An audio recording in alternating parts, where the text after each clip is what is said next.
All right. Good afternoon, everyone, and thank you for joining today's Wednesday Wise webinar. My name is Sydney Konahia with International Franchise Association, and we have a great 60 minutes lined up for you all today. Before we get things started, I just want to touch on two things.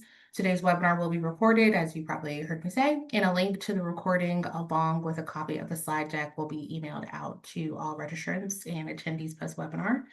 And if you have any questions for Kirk, you can feel free to add those questions to the chat box or the questions box, and he will address them towards the end of the session. Today's topic is how to create a winning website for franchise companies and is brought to us by Reshift Media.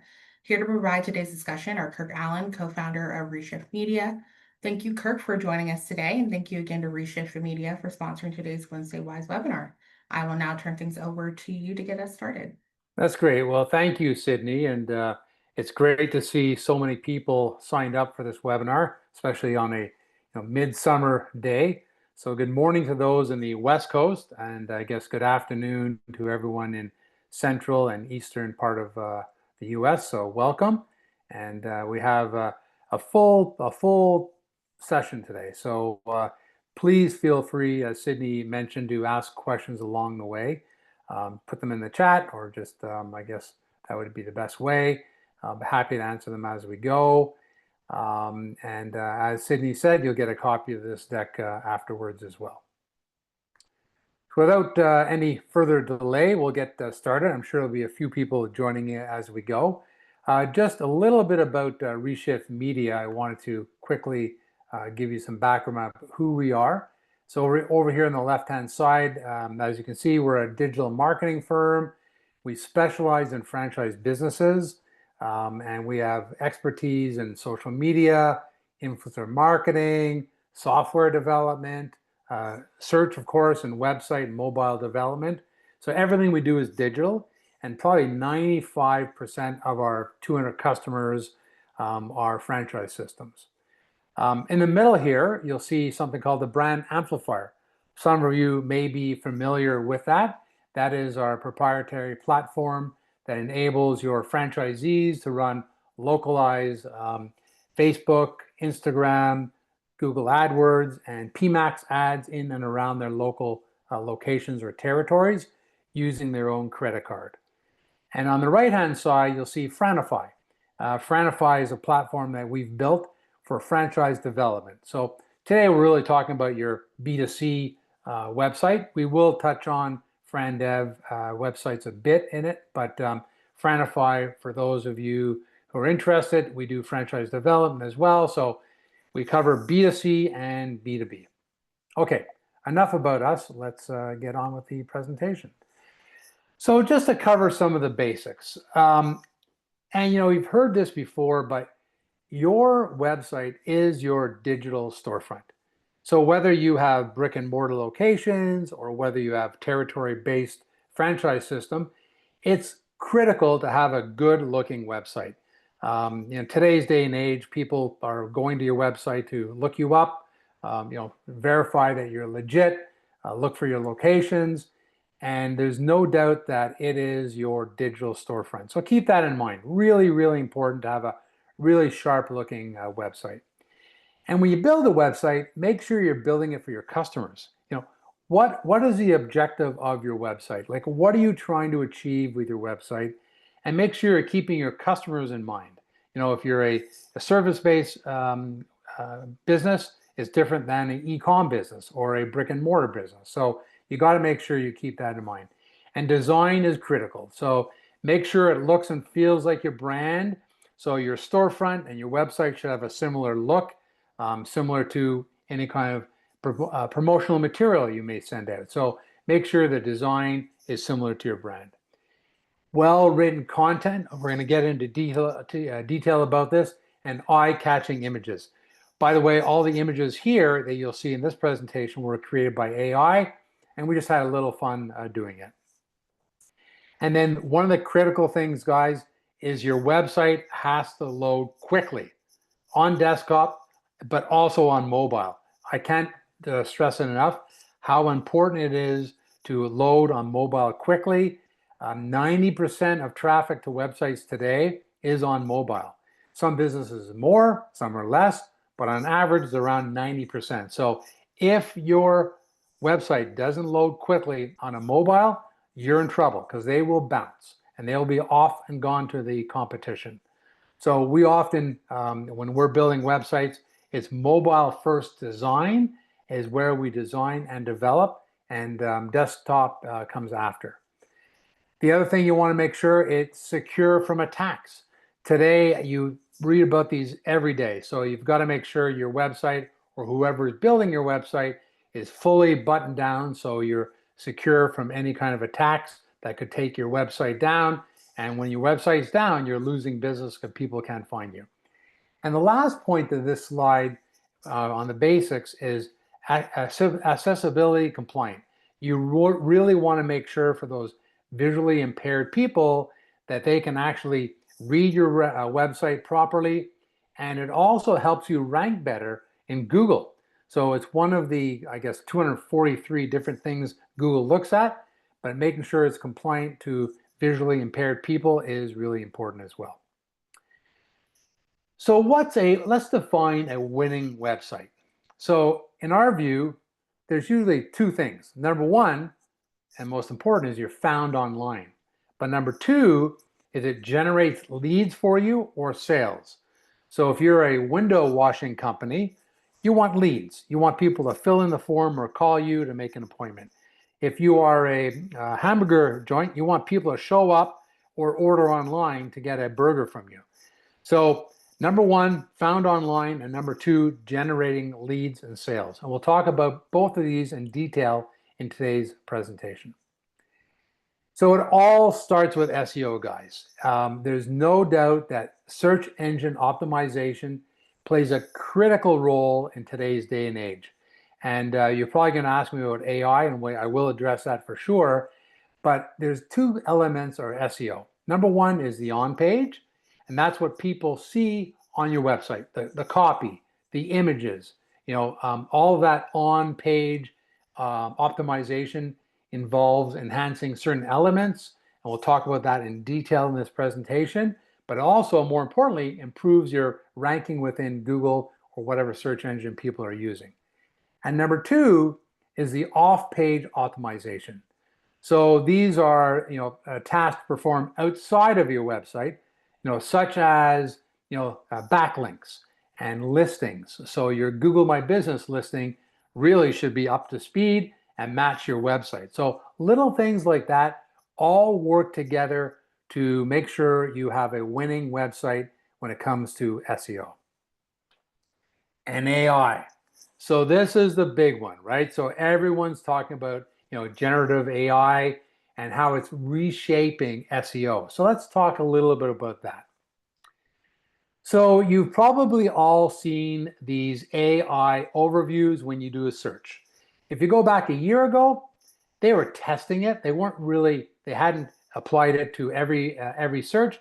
But today, whatever you search, more often than not, you're going to see an AI overview, which is a result of what you're looking for. So this is called Google's Search Generative Experience, better known as AI overviews, which is what they label it. And you'll see here, we typed in, who's the world's best franchise marketing firm? And this is not doctored up. This is an actual search. And if you want to go search it after the webinar, check it out. We come up as Reshift Media has been awarded the world's best franchise marketing firm at the Global Franchise Awards, blah, blah, blah. So this is real. And this is where, you want to, as a company, rank in Google because it's one result. And then over here on the right-hand side, you're going to see where they got that information from. Some came from a website, some came from another website, but the summary is this to that query. Now, these are often for things like what is, how-to searches. And when it comes to local search, which is your strength as a franchise system, we'll talk about that as well. But nowadays, you kind of look at this and go, oh my God, for a consumer, it's great, right? They get an answer, thank you very much, Google. But for you as a business, you kind of go, this is a problem. This is a challenge. How do I rank in AI overview? So we'll talk about that as well. but really, really important that you think about that. And you got to get the basics on your SEO straightened out, really first and foremost. There's also something that's come into play here. You've probably heard about zero click. And what this is, and you may have experienced this in your own website, is traffic on websites is going down because of AI overviews. Because you don't have to click to get the answer right now, right? Here's your little summary of that query, and you can see it here. So that's the answer. You could click through to the website to learn more, or the different citations. And of course, they give additional information down below, but it is having an impact on traffic to websites. And we get calls like this from our clients going, hey, what's happening to our traffic? So we'll talk a little bit about that. But it's certainly very often top of funnel, question-based, what is, how to searches, where you get the AI overviews. So let's talk about a few strategies to combat that and how to best take advantage of it. So you definitely want to continue SEO best practices and stick to the fundamentals, guys. You got to stick to the fundamentals, not try to outsmart Google. You got to make sure that you are, got all the best practices down, and we'll talk about those as well. And then the citations, as I mentioned earlier, so Google Business Profile, you all have them. You all have them for every location. If you don't, you should. And they really need to be robust and match your website. Little things like that is Google wants to understand your business to the best of their ability. And if they do, and there's a query looking for that information, guess what? You will rank up in AI overviews. So stick to the fundamentals. Number 2, over here on the right-hand side, you may have heard of something called structured data or schema markup. It's one and the same, but it's really important to have your website so when Google does crawl your website, or any other search engine for that matter, they truly understand it. And I'll show you some very detailed examples of structured data and how to put it on your website to make sure you stand out. And then the last point here is the EEAT signals. You really have to think about this.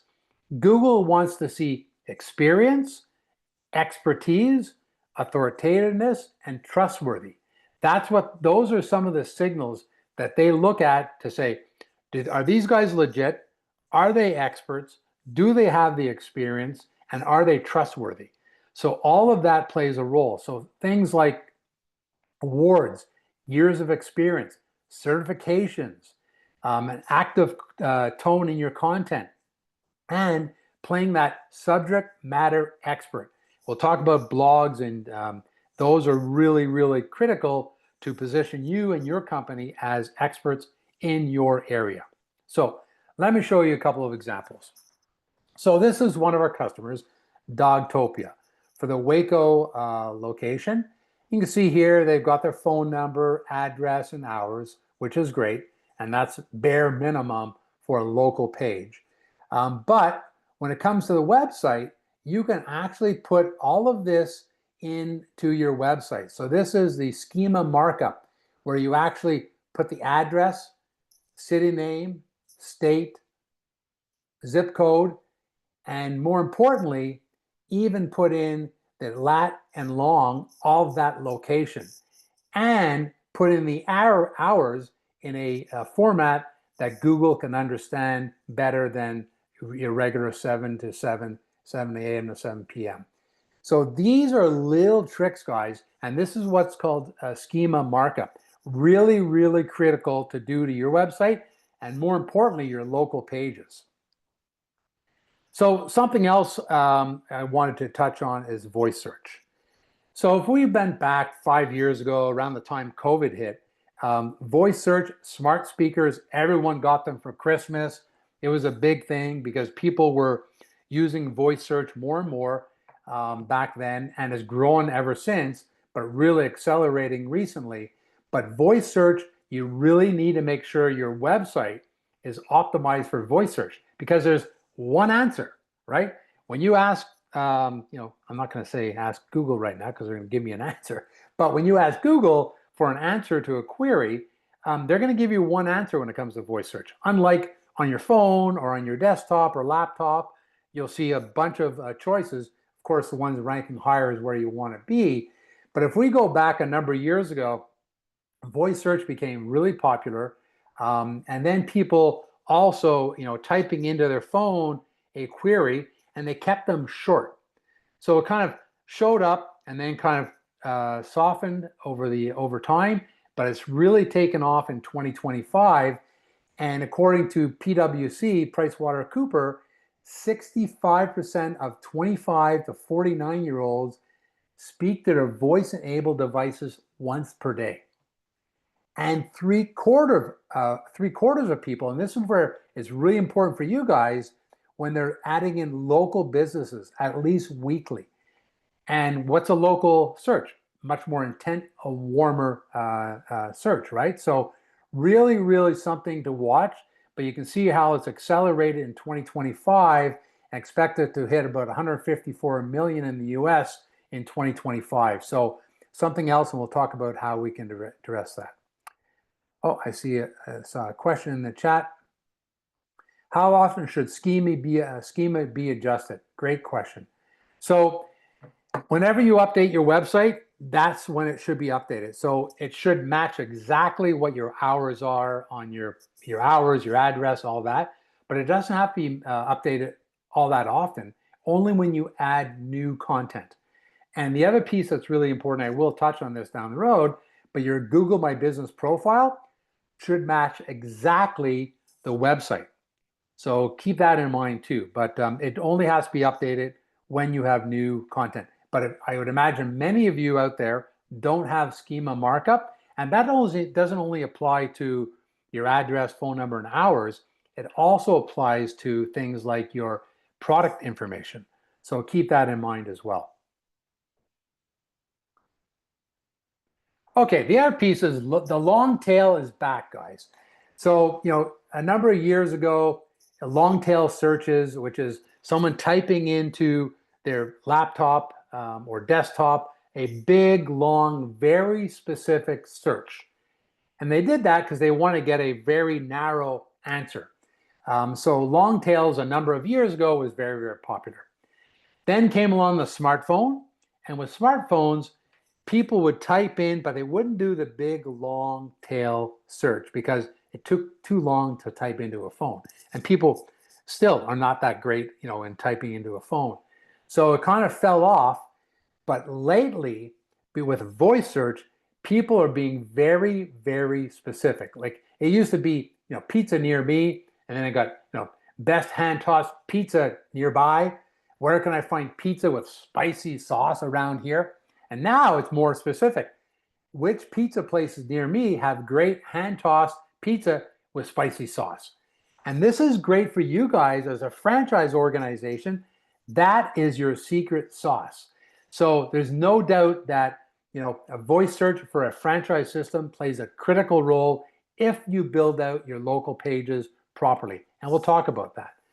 So the one thing you want to keep in mind is use language as normal conversation language to target the long tail on your website.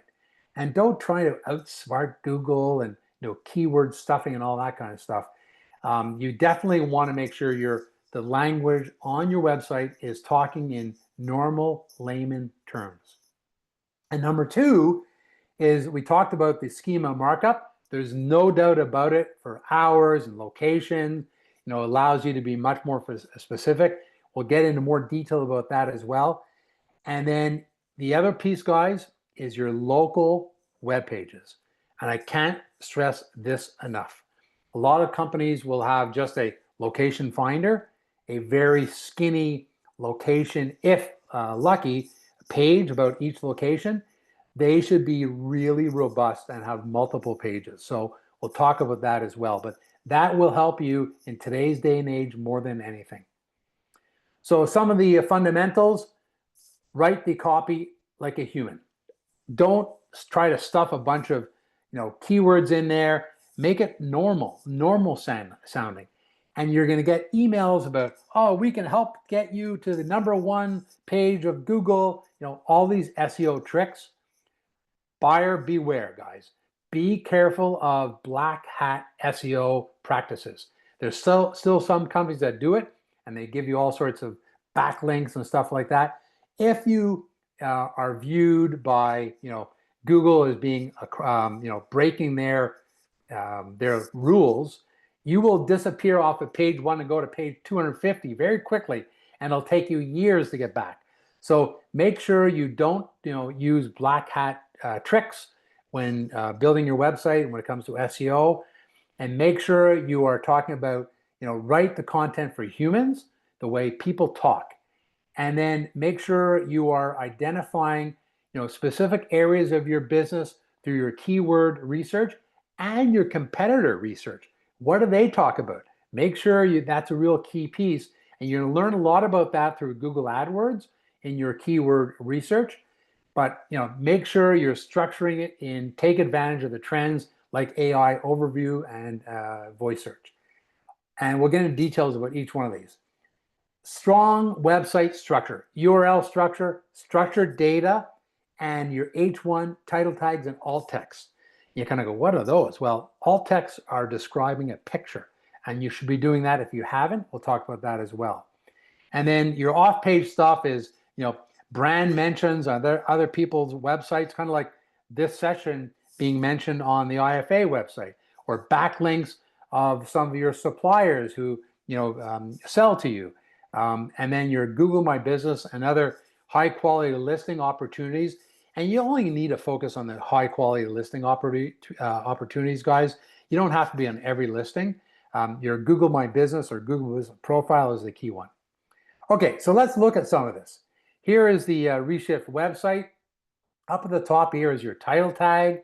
The key thing here is when you do a search like search engine advertising for franchise companies, this is the organic search result, but that's really important that your title tag is matching what comes up with the title tag. That's what Google will serve up as being the headline in the search result.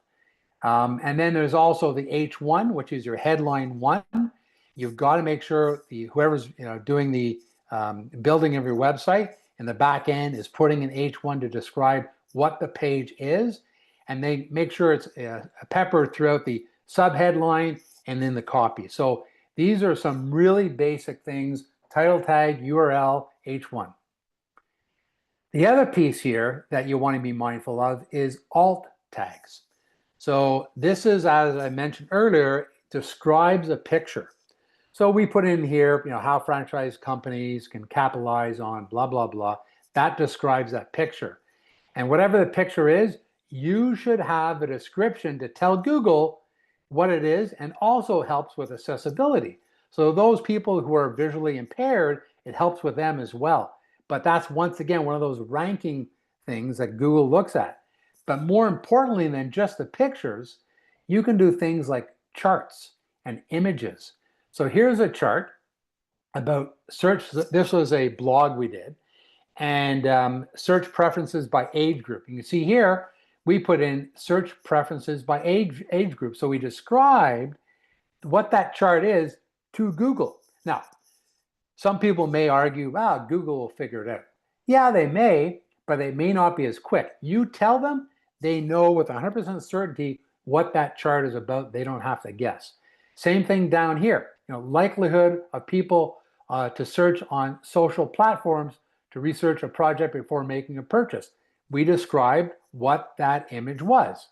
And guess what? All of these things will help in a multiple different areas. So the one I was showing before was, someone searches it and you come up with search results.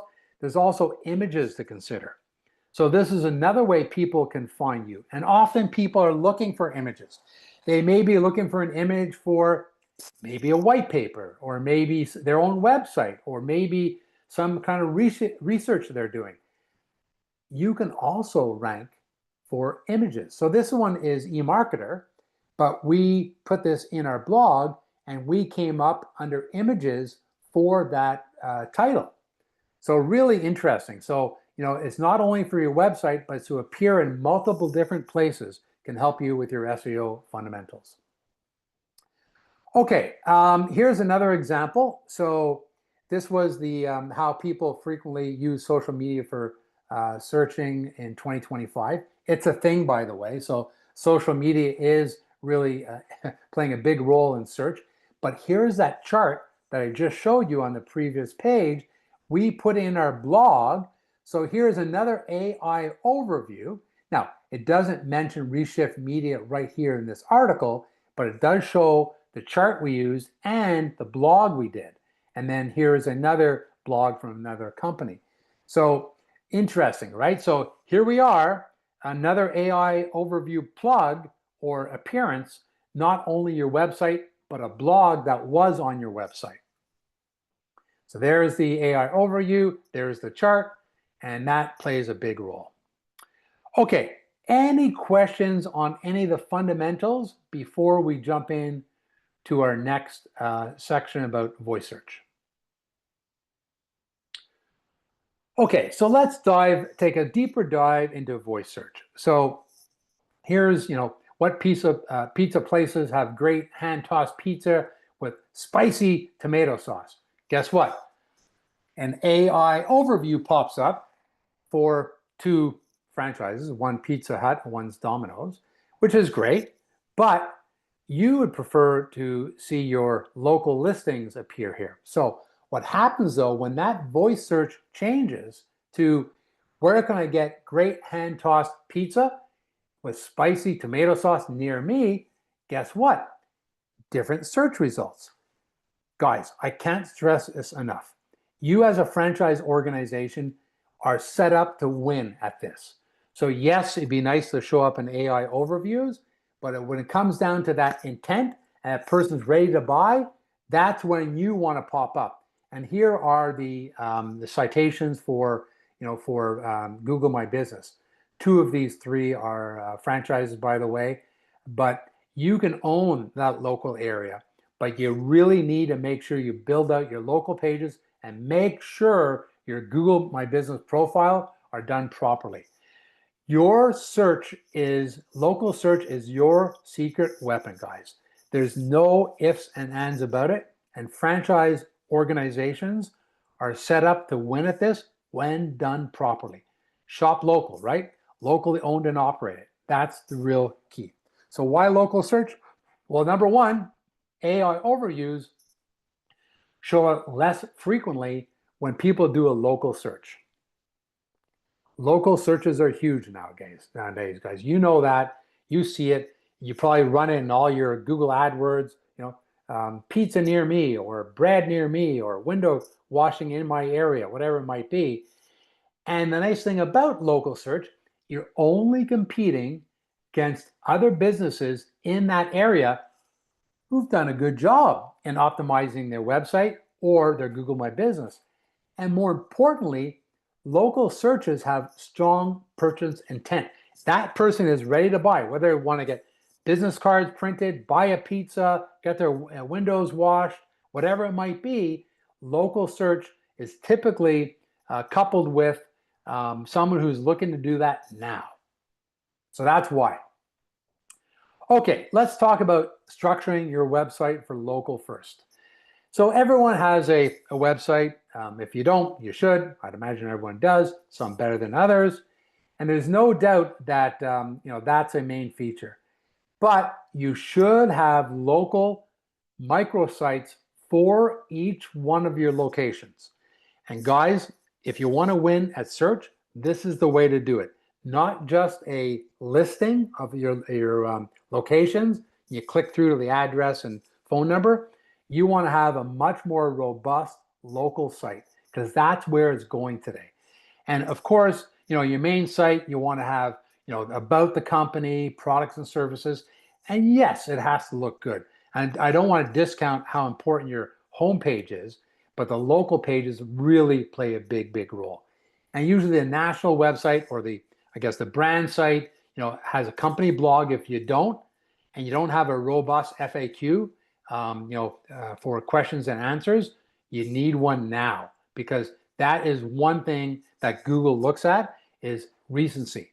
How often do you have fresh content on your website? So a company blog is a great way to do it, and also be able to talk to what people are searching for in the world, so your blog pops up. And guess what? They don't come right to your homepage. They go directly to that blog. And also, your main site does provide, overall authority within Google, no doubt about it. But your local sites, guys, and I've touched on this a little bit, but of course you have address, phone number, cross street, neighborhood, city, etc., and local content. The team, a blog, if possible, have a local blog. But two of the points here, cross streets, neighborhood, even landmarks. So right across from Home Depot or whatever the the landmark is, or the mall name. And often we'll see with website, they put in the address, but it's a mall. Of course you want to put the address in, but what mall is it? What corner? Is it the northeast corner of the mall? Is it beside Dunkin' Donuts or something like that? So make sure you really build out that local information. So cross streets, neighborhood, because often the city name associated with the address is not really the neighborhood name, and often people refer to the area you're in as a neighborhood. Make sure you put that in. That will help too. And then pictures of your team, and then things like, are they, involved in any kind of local activities? Local search authority typically is a real main point for people to learn about you, and make sure that you rank for terms such as Springfield. We have a question here. Yeah, great question. What if your franchise does not have brick and mortar location? Fantastic question. So service-based companies like window washing or painting or any of these companies, you can talk about the area that you service. So we service these cities within this territory, and Kirk has been a member of the Better Business Bureau of Austin, Texas for 25 years. He serves on the board of blah, blah, blah. He's born and raised here. So stuff like that play a big role. But when it comes to territory and no brick and mortar, make sure you actually put in the areas you cover within that territory. And if you want to go really crazy, you could have subpages for each one of those areas. But making sure you talk about that and the person's involvement in the local communities and any kind of sport teams you get involved with and that kind of stuff, that can help both brick and mortar and also territory based. So great question. But the point of this, guys, is local websites do not allow your franchise systems to open their own website that's a different URL. That is, you're asking for big trouble. We've come across this many times with some of our customers, and when we build their new website, you can simply redirect that old URL to the new URL, which is part of the main site. So it's yourwebsite.com/Springfield or /Riverdale. Do not allow your franchisees to open their own websites. And a couple of reasons for that. They're going to compete with you for search authority within Google's eyes, and Google will not know what is the right site to send this query to. So when you're all working together, it's going to work much, much better. Oh, we have another question here in the chat. Let's see what the question is. Yeah, so are there any specific you recommend for company blogs? How long, how many images to include? Should have the franchise refer to company blogs? Okay, some great questions here. So when it comes to blogs, your blog topic shouldn't be what you think it should be written about. Use keyword research to direct your blog subjects. So people you'll see when you do your Google AdWords, or you can do some keyword research, what people are searching for. And what we always like to do is not always write a blog about the #1 search term. We like to go down the list and go, oh, here's a search term that has pretty decent search volume, but no one talks about it. That's white space. That's what you want to talk about. Take those terms, those are kind of those long tail keywords, right?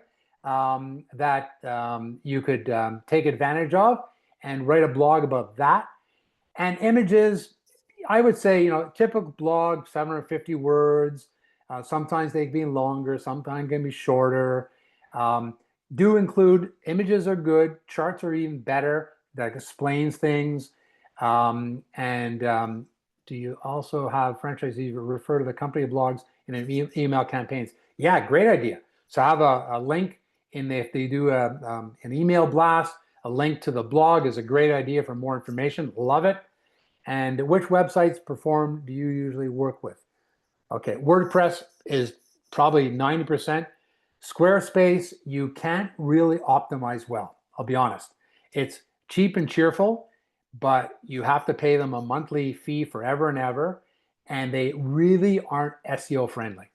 WordPress is the one that we typically build in. We build in multiple different platforms, but you can customize, it's got great plugins, and probably one of the best things about WordPress, guys, is it's an openly used platform, meaning if we build the site and you want to take it over and do work within it, you can. Or if you want to give it to another person to do the updates, you can, because it's an openly used platform that has really user-friendly.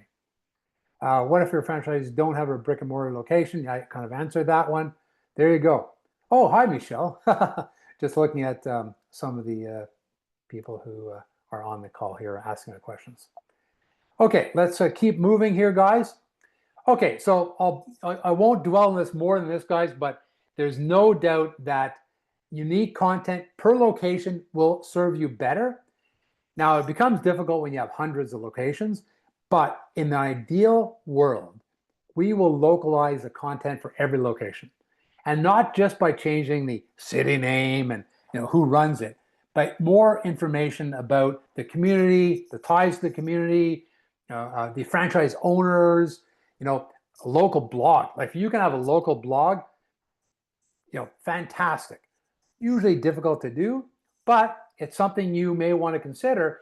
And you can even have moderation. So there's something on WordPress called a multi-site, where you could have you can actually grant local franchisees access to change certain things on their local web page, and you can even have moderation where you have to approve it. So things like hours have to be approved. You probably all want to have the same hours. Address, certain things that can't change, but you can allow them to write their own blog upon approval, and then it goes live. But you can also do that. So that's food for thought. Most people go, oh, you're crazy. I wouldn't let my franchisees come close to the local website. It's better, guys, when you have localized content, and better localized content leads to less duplicate content and better performing local websites overall. The other piece is you want to make sure your Google My Business, or Google Business Profile as it's called today, is matches to your local microsite.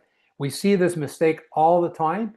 Make sure at minimum the name, address, phone number, hours, and other pertinent information match the microsites.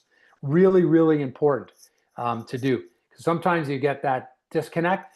And also make sure the link on the Google My Business Profile links to the local website, not to the main website, guys. Like that's like basic stuff. You think a lot of companies don't do it. Way better to link to the local web page, the microsite, rather than the main page. So that's for sure. The other piece is, I talked about this out of the gate, it has to work on mobile, guys. Include a map, a list view, allow people to sort it by proximity. I'm 25 miles. Do you serve that area? Whatever it might be. And make sure the locations are crawlable by the search engines. We've seen this before where they're not visible to Google, and that's a big mistake. Okay, this is the one slide I will talk about your franchise site. So a lot of companies will go and build out a separate franchise site. That's a problem, guys. It's not the worst thing you could do, but it's definitely not best practice. You want to make sure that microsite is part of the main site. And it can look different, guys. So often what happens is, you have your main site and, oh, it's a pain in the butt to go and build a microsite for franchising. We'll just go build our own. We'll buy our separate URL. The FranDev people don't talk to the marketing people of the consumer site. Guess what? All of a sudden you have a separate site.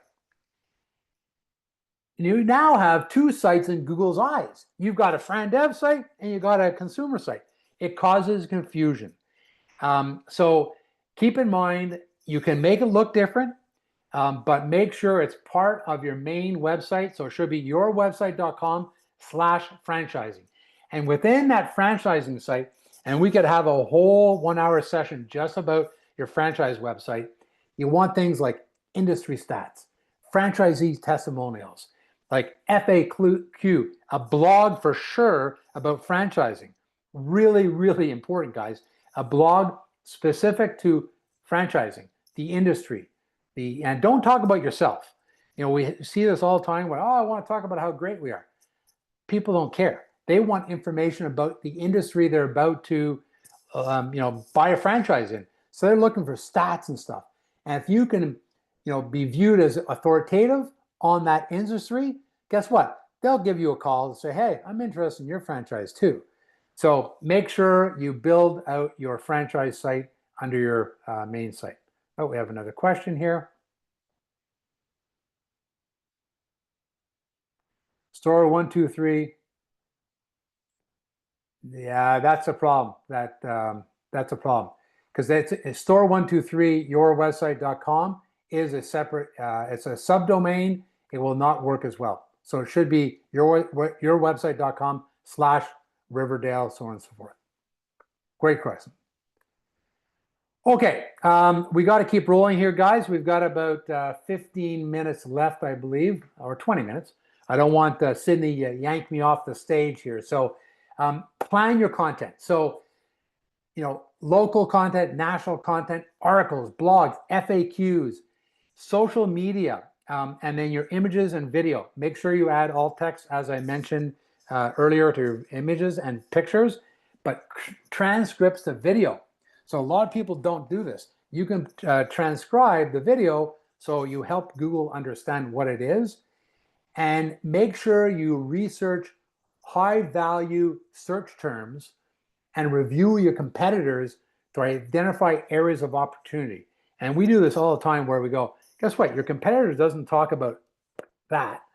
You should, because people are searching for it. And it may not be huge search volume, but there's search volume and no answers. So talk about that. And then make sure you're structuring your content to be capitalize on AI and voice search. And the last piece I'll mention here on content is ongoing content is critical to the search engine because it indicates fresh content. And the more fresh content you have, which is typically a blog or an article, they will come back more often to crawl your site. So really, really important. Oh, we got a bunch more questions here. Yeah, this is being recorded. And I'm happy to talk to anyone who wants to chat afterwards. So yeah, it's being recorded and you will get a copy of this. Okay, let's keep rolling along here. Yeah, so national, local, franchise, articles, blogs, FAQ play a big role. What I wanted to show you here, guys, is on the left side is what you'll typically see with an AI overview. And the right side, where you guys come into play more often than not, is the local search. So let's start with the left side. So informational type queries like how does, how to, what are, what is the best way? Those types of people seeking for information is where you typically get those AI overviews. On the right-hand side, which is explicit local keywords like plumbers near me or restaurants in Springfield, when someone does a search like that, guess what?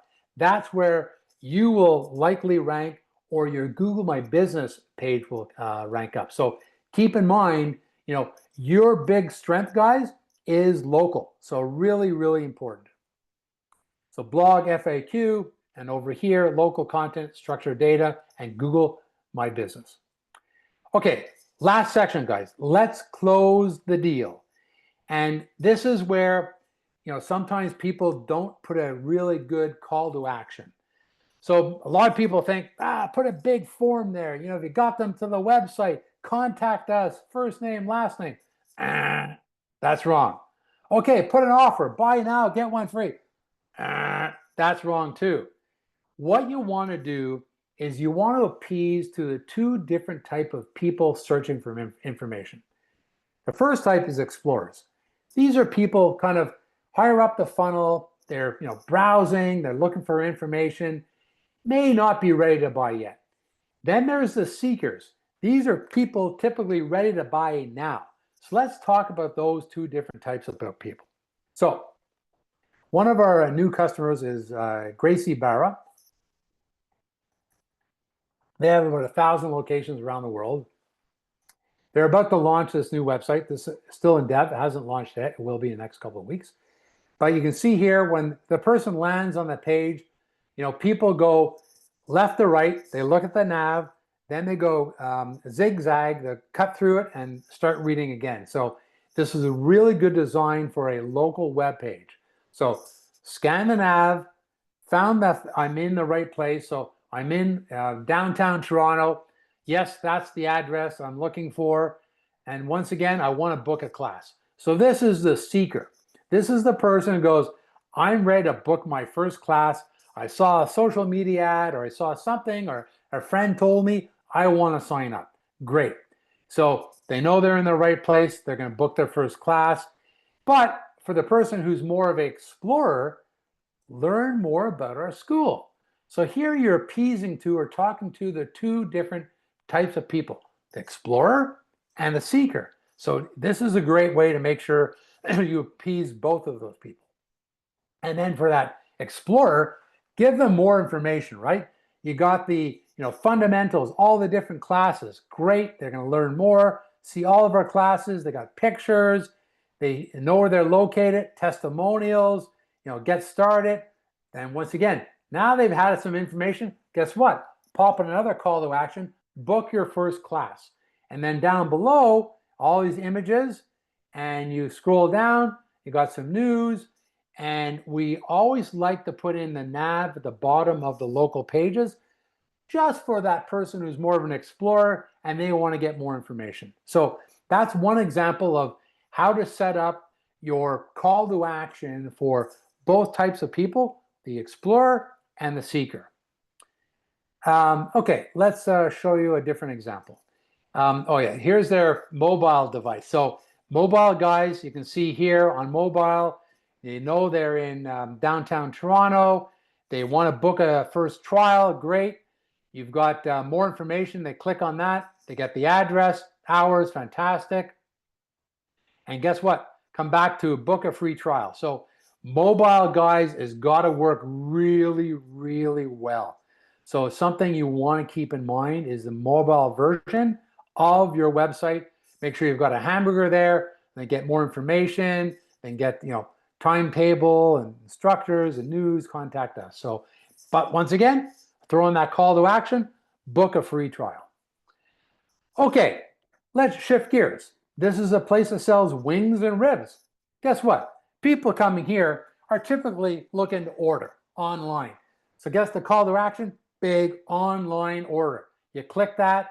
That's what they've come to see. They know they're in the right place and they got the phone number. That's all you need to put in front of them is the call to action. I'm at the right place close to my house so I get fast delivery. And what's the phone number? Great, I may want to call them. So, if you are a restaurant and you do a lot of QSR, this is the way you want it structured. You can give a little more information, look at the menu, of course, promotions, order online. There's that call to action again. Okay, one more example. This is Dogtopia. This is another one of our customers that have locations, I think about 300 locations around North America. What we're testing here is something called a sticky nav. So when they come here on a mobile device, this is a website. It's meant to look almost more like an app. The actual nav stays there. So whatever they look at, the nav is always there. So they can call, text, and email. So it's a really something you may want to consider. It's called a sticky nav. We're testing this with a lot of our clients. It seems to be really popular and really helps with the conversion because they don't lose them. There's always a place for them to call or text or email. Okay, so we have about 10 minutes left. We'll kind of summarize and then I'll take more questions. So number one, ensure you cover the basics of SEO. Make sure you do that, guys. There's no doubt that you still need to do that to take advantage of generative AI being a game changer. And don't forget, you got those two. You got the AI overviews, but that local stuff, guys, whether you're service-based or brick and mortar or a QSR, you want to make sure you're building out your local pages so you come up in those local searches and also on your Google My Business. Your local search, guys, is your secret weapon as a franchise. That is your secret sauce. Shop local, locally owned and operated. Make sure you live and breathe that. Build out those local pages. And then lastly, that call to action. I showed you a bunch of good examples, right? Different call to action, different names, different places. That call to action is so critical. Now, it's a little different if you're running like a Google AdWords campaign. You're not sending them to your website. You're sending them to a landing page, and then you want a big form. But when it comes to your website, make sure you're, thinking about what is they're going to do when they get there. Are they going to, order now, or are they going to book a class or learn more? Make sure you take care of all of that. Okay, we've got about 9 minutes left. In the middle here, if you don't want to wait for that presentation to be sent to you by Sydney, you can scan the QR code. On the right-hand side is a little bonus for everyone on the call. This is our top franchise digital marketing trends report. It's probably about 50 pages long. We wrote this in December for 2025. It's got a little more information on data privacy, e-commerce, which we didn't cover in this session today. And on the left-hand side, feel free to email me, call me. I'm happy to continue the conversation if you have any other questions. So at this time, are there any other questions? All right, so one in the chat here. Let me open it up. What platform was website using? I believe it was WordPress. Yeah, they're, I think, almost all WordPress. Yeah, it's a great platform to build off of, guys. You can customize it. You can buy templates. I wouldn't suggest buying templates. We customize every site we build. It'll perform better, do what you want. So are subdomains still better? Yeah, I'd say subdomains probably are still better than a completely separate URL. Yes. Now, the one thing to keep in mind, guys, if you've got all of these random freaking URLs out there, you can redirect them to a new website with minimal loss of search authority. And this is critical. I can't stress this enough. If you build a new website, whether it's us or another company, make sure there's a really good migration strategy in place. And what I mean by that is you have to tell Google, we have a new website, but this page here used to be over there. And this page here used to be down there. You have to do a redirect strategy. It's called a 301 redirect to make sure you're redirecting the old pages to the new pages. So these local franchisees who've had their own website for years, guys, don't worry. We will redirect all that traffic to your local page on the new website. So you will be able to preserve the search authority. Typically, there is a bit of a dip when you launch a new website, but it will come back if your migration strategy is done properly. How much does it cost on average to get a new franchise website with you guys without any franchisees yet? And how much does it add new franchisee web pages after that? probably best that Mary, we have a chat because I'd like to know a little more about your business and how many local pages you expect. So happy to chat about that. So that's one. And then Christina, you may have said this, but if you were moving zero click due to AI overlays, what KPI would you use in place of website traffic? Yeah, that's a great question. So number one, you want to see if you're coming up in AI overviews. And I believe within Google, you'll be able to see, where the clicks came from. And you also want to keep an eye on your Google My Business activity. So, oh boy, here's a lot of questions. Oh, I see. Okay. So we've got about to end, guys. Please feel free to reach out to me. It's been a pleasure. Great questions. Thank you, all those questions. I saw a lot of familiar names out there, so thank you for attending. Have a great afternoon. And please feel free to reach out. I love talking about this stuff. And more importantly, love talking about franchising because that is your secret weapon. So thank you. Perfect. Thank you so much, Kirk, and thank you to everyone for all the great questions. This is super engaging, which is exactly what we like to see. But as I mentioned earlier, just as a recap, I will be sending the recording along with a copy of the slide deck to you guys either this evening or first thing tomorrow morning. And then if you do happen to have any questions for Kirk and you didn't catch his email, you can feel free to just respond to the email I will be sending, and I can definitely connect you guys. Thank you so much, Kirk. Thank you to Reshift Media for sponsoring, and I hope everyone has a great rest of your week and weekend coming up pretty soon. Thanks, Sydney, for arranging it. Yeah, of course. Thanks. Hope you have a good one. Bye, guys. Bye.